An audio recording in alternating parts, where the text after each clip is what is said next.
and welcome to this watercolor tutorial. My name is Kenzie and I'm going to be painting with you today. So let's jump into this painting right here where we do a lot of the wet on wet and then a lot of the wet on dry right here to just play around with some watercolor techniques. If you would like to just focus on the painting and not sketching, you can go to the description below and you can download this sketch and follow along with me. Let's get started. So this right here is my Winsor Newton watercolor paints that I have taken from the tube and put it inside this palette that I got off of Amazon. I have a tapping cloth right here. It's always good to have one. That way you don't have excess water on your page. I also have my two water cups right here. One I use for cool paints and one I use for my warmer paint colors. I also have right here my dryer. I like to use this to speed up the process between layers. These are the brushes that I use. These are the silver black velvet. I have size 12, 4, and 8, and these are the round tip brushes. So these are also some other brushes that I like to use as well. If I have a large area like a landscape, I'll typically use this brush. These two items I use all the time. This is called masking fluid. It acts as a cover. So wherever I put this masking fluid, let it dry, I can paint over top. Can make sure my painting is 100% dry. I can scrape off the masking fluid and that area will be left untouched. So I use this a lot, but make sure to use an old brush because it does get kind of goopy and you'll end up with a broken brush. I'm using this painting as an example. I always like to have painter's tape on hand. I like to paint down my paintings. It's easier to one, film, and to also just keep everything from moving around and it getting a little messy. It also helps to protect your desk, which you'll see mine is very worn. So it definitely does help with that.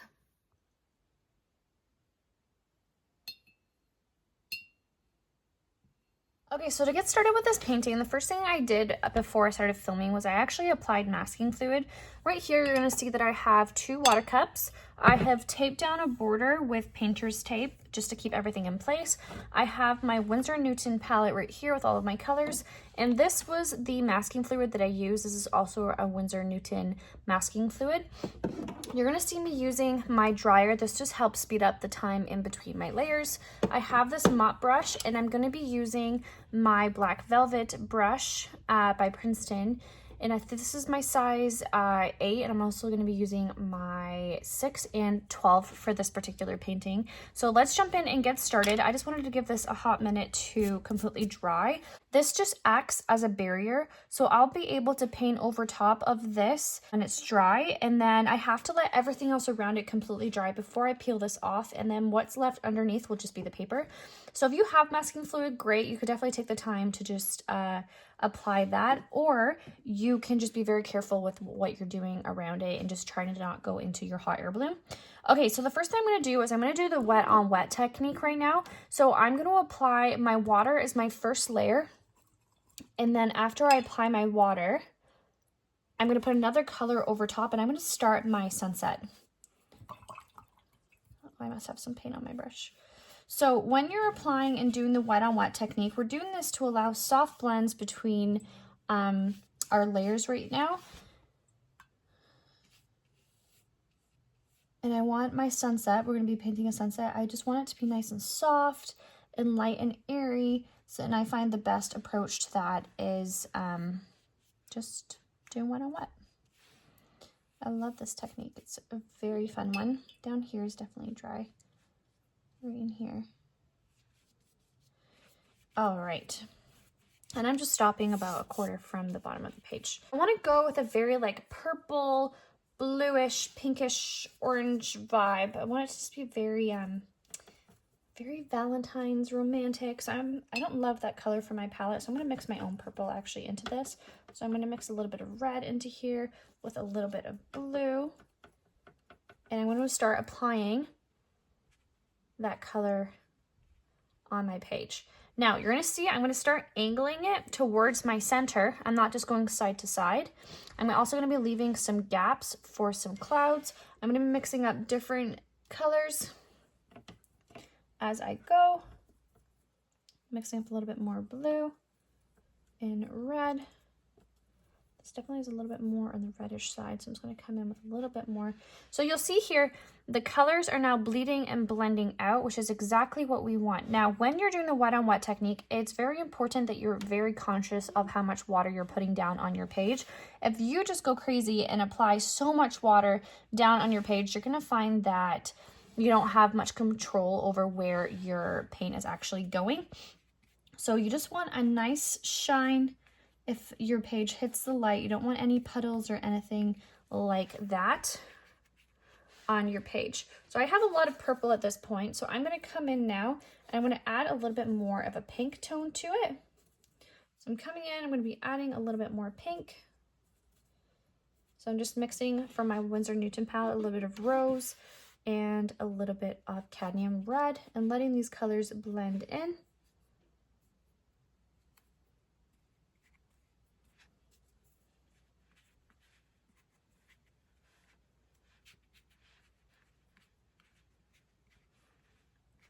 Definitely keeping in mind I want to leave a bit of white space.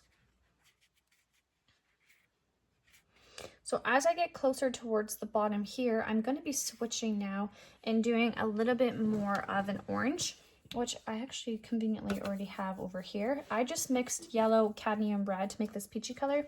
So I'm just going to use it since I already had it out. And I'm going to start applying that as well. So when these colors meet, they're going to just naturally mix and blend together, which is going to look really pretty as well. And I want to start going a little bit more on the yellowish tone as I get towards down here. So a little bit more yellow as I get towards my bottom.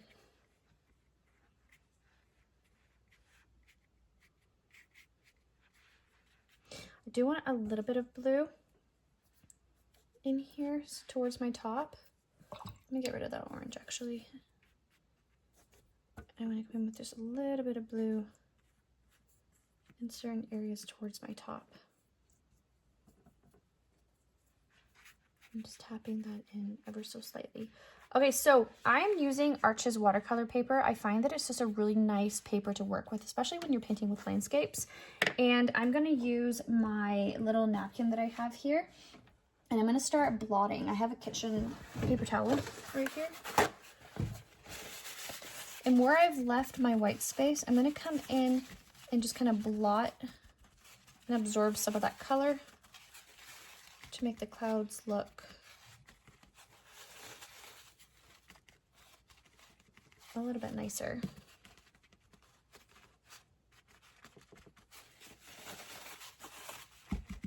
But yeah, I'm using Arches watercolor paper and it really does hold water very well. If you're using beginner watercolor paper, you might get a little frustrated with the paper just absorbing too fast and your layers kind of drying, which is another reason why I also like to paint with the wet on wet technique with this kind of painting. It just helps with all of that as well. Just hold a little bit more water so you don't get a streaky page. Okay, so now what I want to do is I actually just want to dry this, and I am going to move on to my mountain area. Okay, so this is now 100% dry. The reason why I dried it is if I move on to my mountain range over here, my sky is going to blend in with my mountains and it'll just be a big hot mess on my page. So definitely take the time to let this 100% dry in order to do this next step. So I want it to look like there's a nice rolling hills and mountains. So I'm going to do this right here. So I'm going to add a little bit of a nice blue. I'm using my indigo in my ultramarine blue. And again, I want this to be very romantic and pastel almost, so I'm not going to super dark. The mountain that I'm going to do this technique, and it's called wet on dry, when you're painting a wet paint onto a dry surface. I didn't put the water down first, and I'm just going to roughly start painting down a mountain range. So I'm coming along kind of the edges of where my sky was, putting down this color. I can come in with a little bit more of a darker tone right in here because it is a little light, and I can touch different spots here with a darker pigment of the blue as well, coming down. Okay, perfect. And I'm gonna just break up this harsh line because I'm gonna paint another mountain underneath. So with water just touching this line, I just broke it up. So when I paint over top, I don't have that harsh blue line underneath. And there's my first mountain range. So I am going to dry this. So this is kind of the creative part. You can come in with as many layers as what you'd like for your mountain range. You can do a few different fading ones. I think I'm going to do that in here. I'm going to come in and just create a couple mini ones over here. This is just the fun part. And again, using the exact same technique as before, blending out this harsh line. So when I eventually put down my mountain ranges, or keep building up my layers, I won't have this harsh line shining through. But the trick here with this technique, and the same thing with the sky, is you have to let every single mountain range dry. Otherwise, all of these colors are just going to bleed and blend like you saw here with all of these colors, and you won't have these nice defined lines. This only works with the wet on dry technique. So now that I have just painted 2 more mountain ranges, I'm going to dry this and I'll move on to my next layer. So as I get closer to the foreground, I do want to switch it up and start adding a little bit more of a darker color to it. And I do want to start adding a little bit more of a green. So I'm going to come in here and mix up my green into my blue just a little bit, have my blue be a little bit darker, so a little bit more indigo. I'm going to add a little bit of Hooker's green to this as well. And here we go. I'm going to add another layer. I don't like that. I want it darker. I still want it a little bit more darker.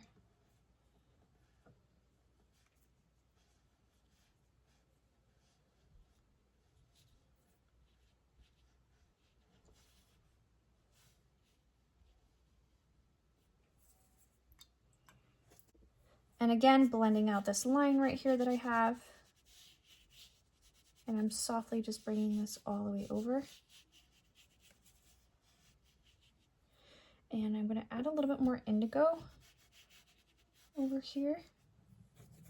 I'm breaking up this line with some water that I just created. A little bit too dark. Okay.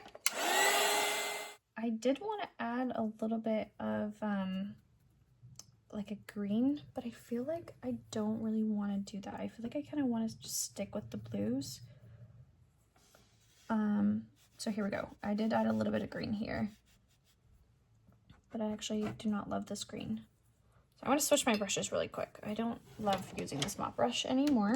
So I'm going to switch on over. I'm going to add a little bit of cadmium red to this color that I've mixed up. Add a little bit of Hooker's green. I'm going to add a little bit more indigo. There we go. A little bit of sap green as well. There we go. I like that color better.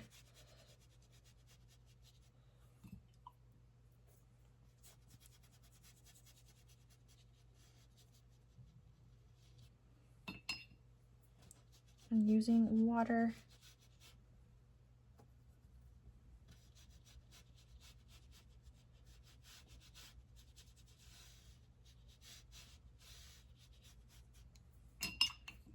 To blend out this line down here.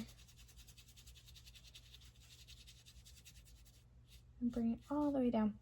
And then again, same thing as before. I can come in with a little bit of indigo, a little bit of that blue color.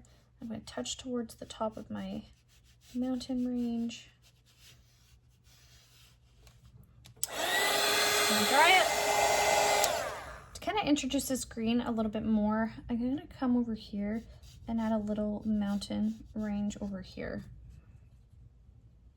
I'm trying to not overcross my line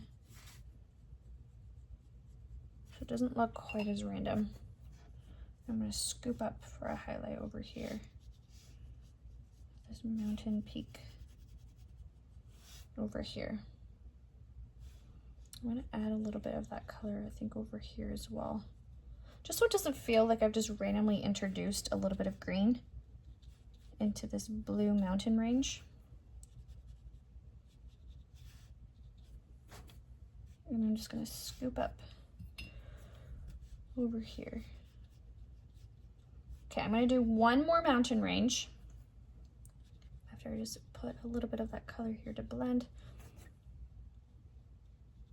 I'm going to put a big dark one, I think, right in here. More of that green color. Still going to keep with that indigo because we don't want to go too far away from it, but definitely a lot more green. And I'm just going to come, oops, don't like that color. Add a little bit more indigo.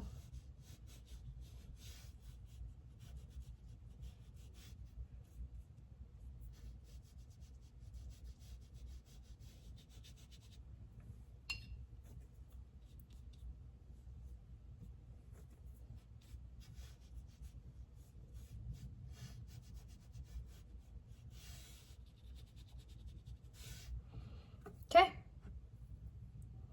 Adding a little bit more indigo, I think, on this one, just to make it a little bit more dark on some spots. Okay. I'm going to dry this so I don't smudge it. So now at this point, we can remove our masking fluid. Now that we have our background pretty much done, I am going to add one more layer to my sky just to make my clouds pop.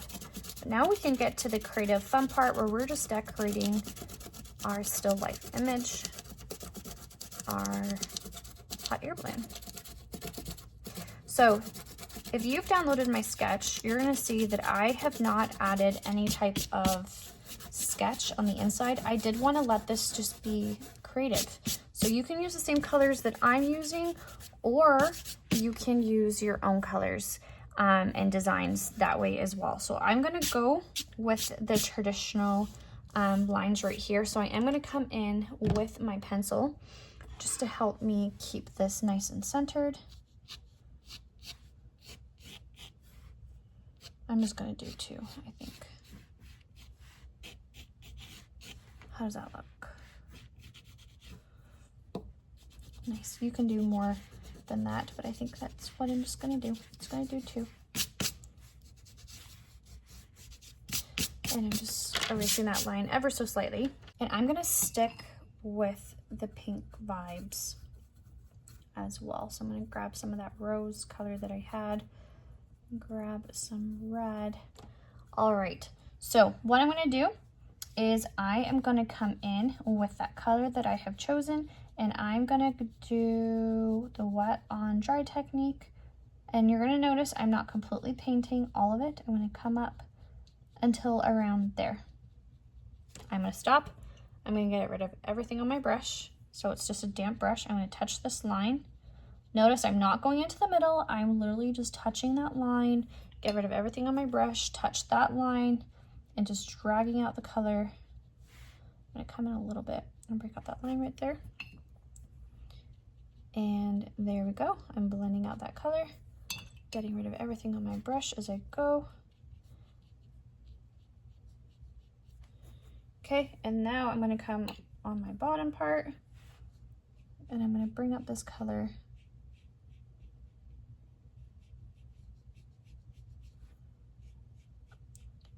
And around here, I'm going to stop. I'm going to bring this color together on the sides, but I'm going to blend it out just like I did before, just touching that line. And I'm going to let there be a nice white space, just like that. I'm going to really quickly just mix up a little bit more of a darker color. I'm going to touch the bottom. Oh, that's way too red. I'm going to touch my bottoms. I'm going to touch my sides and just let that color bleed.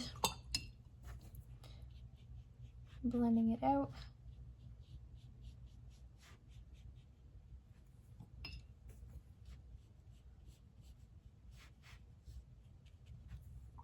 And leaving a nice little highlight here in the middle.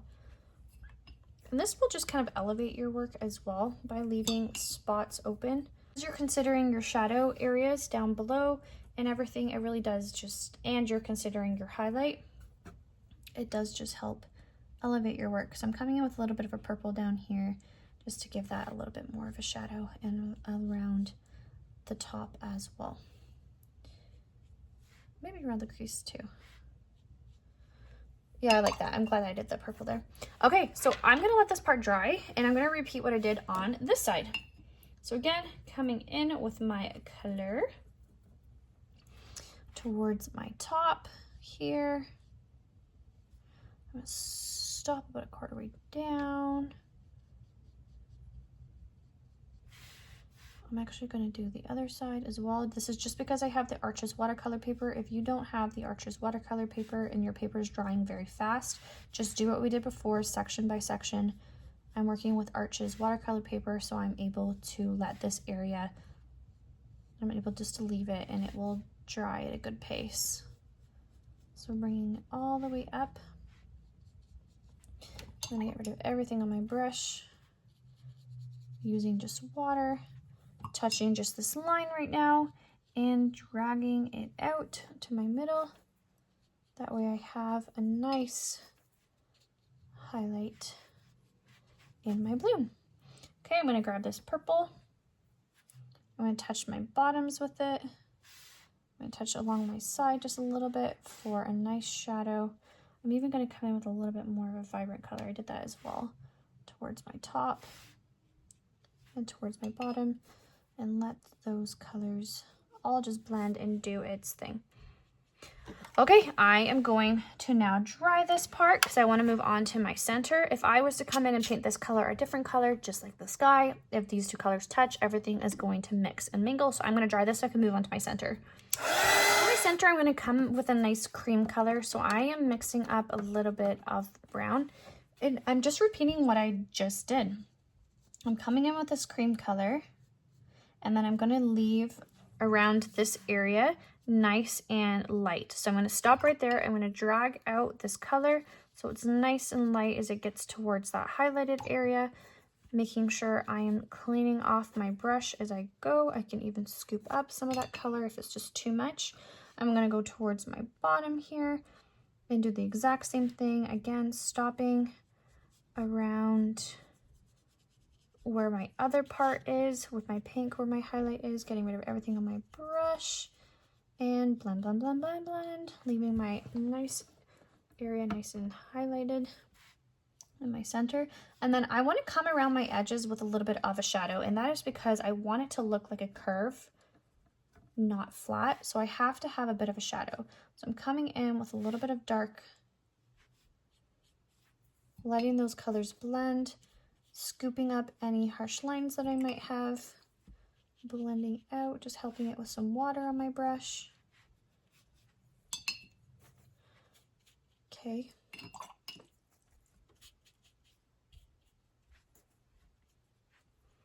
I feel like I have to be a little bit more aggressive here with my shadowing, so I'm coming in with a little bit of indigo. That was very dark, so I'm just going to come in and just add a little bit of blue to just increase my shadows just a little bit. And then I'm going to let this dry.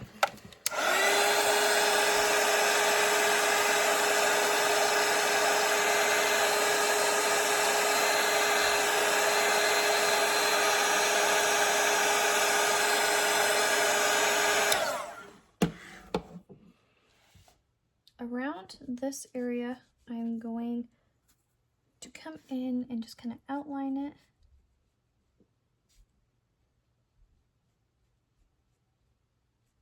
I'm gonna let that dry. And I'm gonna paint my little basket.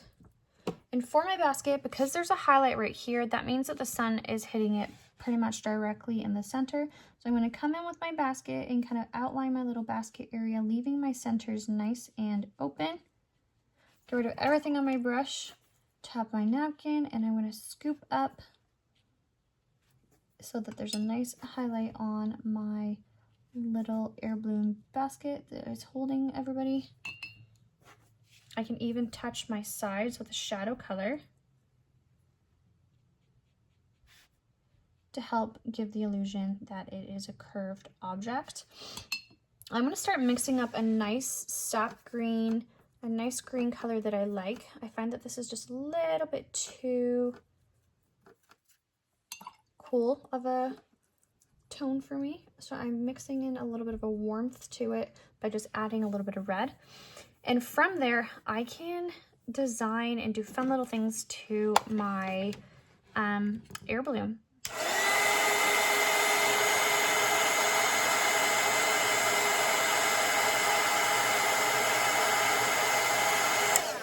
So I'm gonna come in. Oh, before I do that, I almost forgot. I have to just fill out this little area right in here. I just filled it in pink. Okay, now I'm gonna dry it.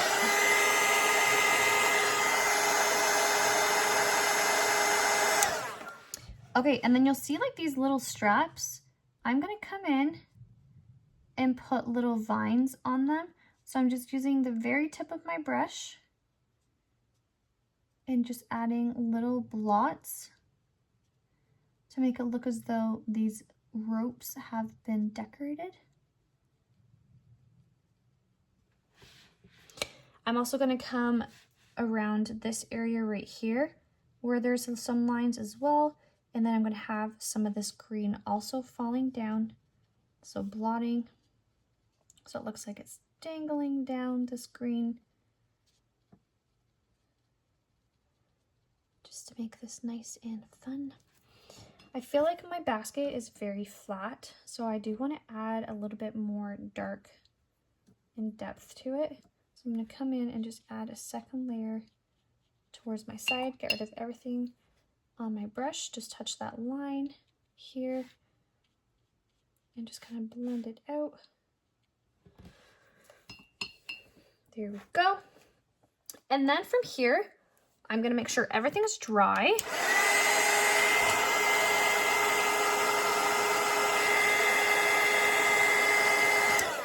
Adding a little bit of yellow into my green just so that there's different shades of green on different points here.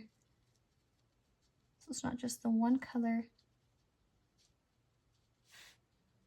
Touching around different spots. I'm going to dry it again.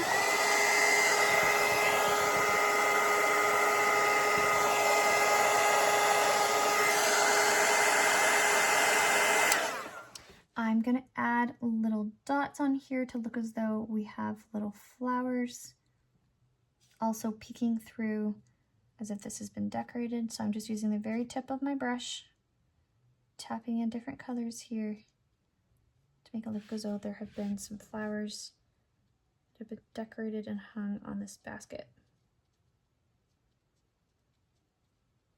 Just to make it a little bit more Valentine's, I'm going to use my pink.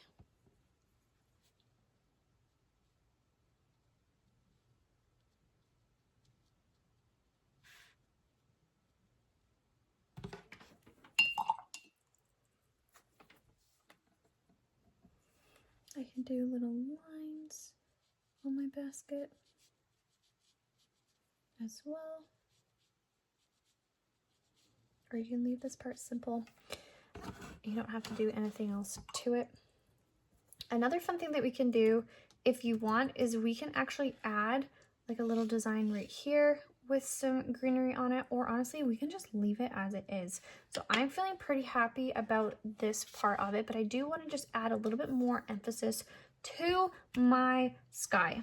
All right, so I'm gonna mix in a nice peachy color. So I'm going to grab some red, I'm going to grab some yellow, and with this color I'm going to add a little bit more water to it so it's not so bright. And then coming in certain areas, I'm going to blot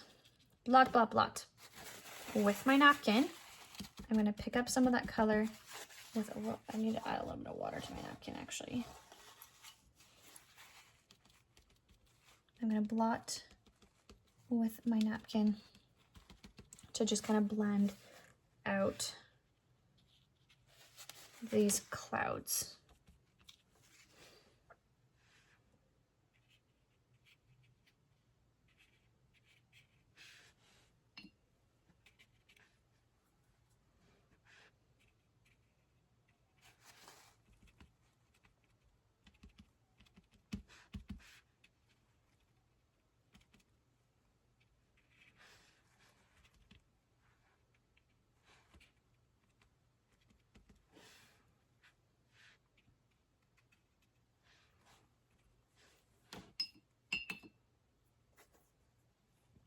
I can add a little bit more of that purple color as well.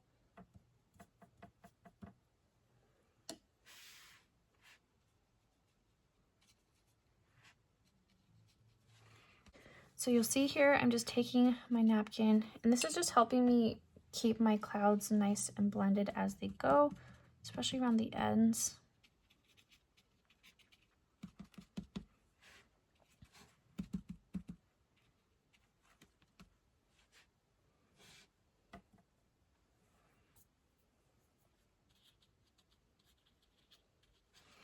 And already is adding a lot more depth to my sky than what it had before, which is nice.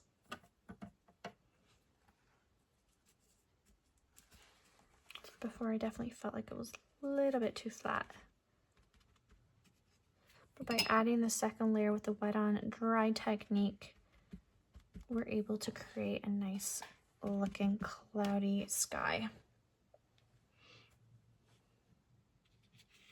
Adding a little bit more clouds over here.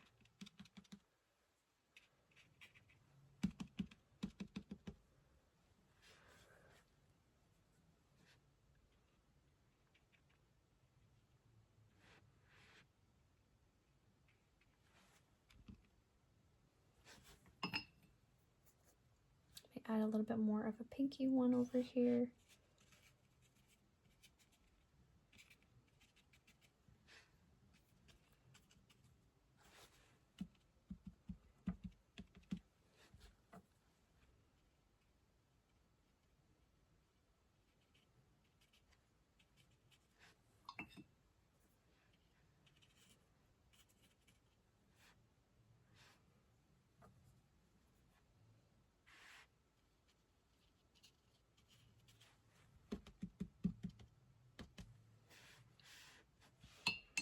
I'm gonna add a little bit more of a yellow, not too much, just down here.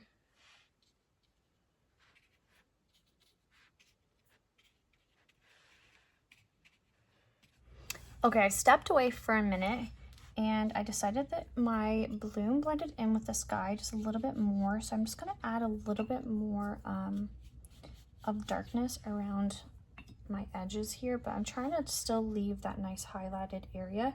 So I'm just going in a little bit more around these edges, just so again it doesn't blend too much into my sky without losing those colors that I still do love.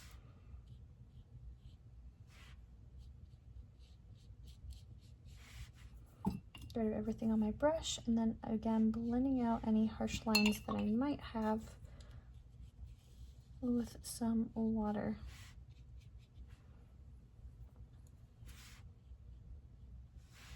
You can even bring in this color on this side as well.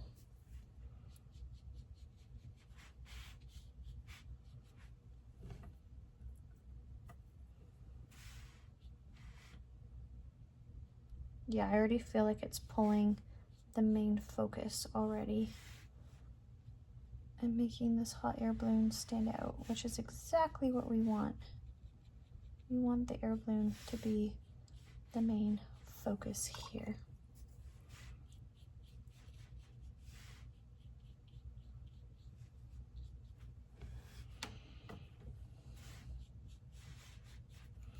Get rid of everything on my brush.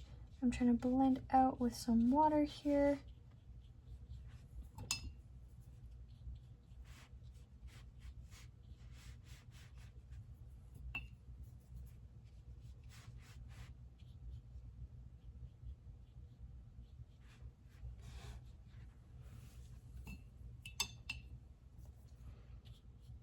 Okay, there we go. I think that's so much better. I think that it doesn't blend in too much with the sky colors that I had. Now my hot air balloon pops a little bit more. So if you have enjoyed this video, please like and subscribe. Follow along to see more videos just like this one, and happy painting.